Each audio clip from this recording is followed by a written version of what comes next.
নমস্কার বন্ধুরা, স্বাদবাহারের আজকের একটি নতুন পর্বে আপনাদের সকলকে জানাই অনেক স্বাগত। প্রতিদিনের মতো আমি আজও একটি নতুন ধরনের রেসিপি আপনাদের সাথে শেয়ার করব। আমি আজ বানাবো পাউরুটির ক্ষীর টোস্ট মিষ্টি। এটা বানানো খুবই সহজ, খেতে কিন্তু খুবই ভালো লাগে।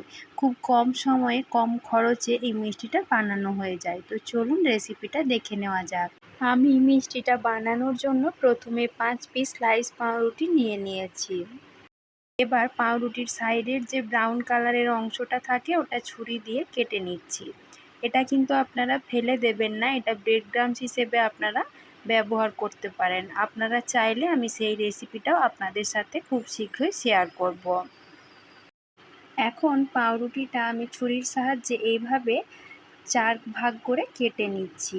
এইভাবে কেটে নেওয়ার ফলে 5 পিস পাউরুটি দিয়ে অনেকগুলো মিষ্টি কিন্তু খুব সহজেই বানানো হয়ে যায়। আমি অনুরোধ করছি আপনাদের কাছে সম্পূর্ণ ভিডিওটি দেখবার জন্য। এখন আমি পাউরুটিটা গরম তেলে ভেজে নেব। এই সময় গ্যাসের ফ্লেমটা একদমই মিডিয়ামে রাখবেন না, হাই হিটে পাউরুটিগুলো ভেজে নিতে হবে। তা না হলে মিডিয়াম ফ্লেমে রাখলে পাউরুটিগুলো অনেকটা তেল শোক করে নেবে। এটা ভাজতে একদমই বেশি সময় লাগবে না, 1-2 মিনিট হলেই এটা লাল করে ভাজা হয়ে যাবে।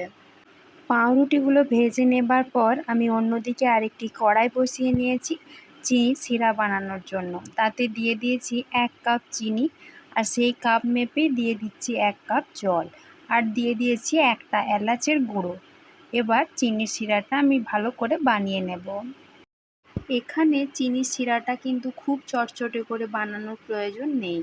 আমার চিনি সিরাটা তৈরি হয়ে গেছে। এখন গ্যাসের ফ্লেমটা অফ করে দিয়েছি। অল্প একটু রসটা ঠান্ডা হয়ে যাওয়ার পর আমি ভেজে রাখা পাউরুটির টুকরোগুলো রসের ওপর দিয়ে দিচ্ছি। এবার দুদিকটাই এভাবে উল্টে পাল্টে একটু রসের মধ্যে ডুবিয়ে নেব, তারপর সাথে সাথেই তুলে নেব। রেখে দিলে কিন্তু হবে না। চিনির সিরাটার মধ্যে 1-2 মিনিটের জন্য পাউরুটিগুলো রেখে উল্টে পাল্টে তারপর কিন্তু তুলে নিতে হবে। তা নাহলে পাউরুটিগুলো খুব নরম হয়ে যাবে, তখন কিন্তু মিষ্টিটা বানানো যাবে না।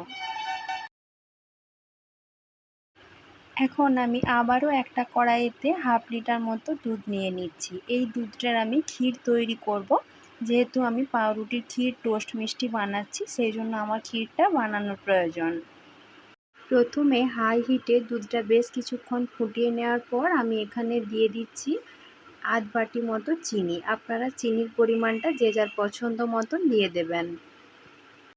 এখন চিনিটা ভালো করে মিশিয়ে নেওয়ার পর আমি গ্যাসের ফ্লেমটা মিডিয়ামে রেখে 15 থেকে 20 মিনিটের জন্য ফুটিয়ে নিয়েছিলাম। আমার ক্ষীরটা প্রায় তৈরি হয়ে গেছে। এখন গ্যাসের ফ্লেমটা অফ করে একটু ঠান্ডা করে নেব।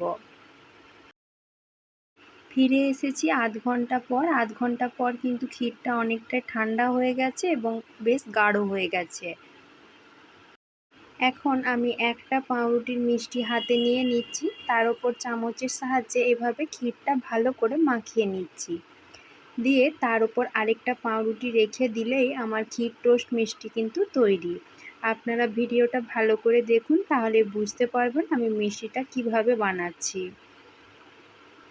এই মিষ্টিটা বানানো কিন্তু খুবই সোজা, খেতে খুবই ভালো লাগে। আপনারা যে কোনো দিন এই মিষ্টিটা একবার বাড়িতে বানিয়ে দেখবেন। এটা দেখতেও যতটা সুন্দর, খেতেও কিন্তু খুবই সুন্দর। তাহলে বন্ধুরা, আমার আজকের এই সহজ মিষ্টি রেসিপিটি কেমন লাগলো তা কিন্তু কমেন্টের মাধ্যমে অবশ্যই জানাবেন। আর ভালো লাগলে একটা লাইক ও শেয়ার করবেন। আপনারা যত বেশি লাইক করবেন, আমরা কিন্তু তত বেশি উৎসাহ সহকারে আপনাদেরকে আরও নতুন নতুন রেসিপি উপহার দিতে পারবো। আর প্রতিদিন এরকম নতুন নতুন রেসিপির আপডেট পেতে হলে প্লিজ আমার চ্যানেলটিকে সাবস্ক্রাইব করে দিয়ে আমার পাশে থাকবেন। আর যারা অলরেডি আমার চ্যানেলটিকে সাবস্ক্রাইব করে দিয়েছেন তাদেরকে জানাচ্ছি অসংখ্য ধন্যবাদ।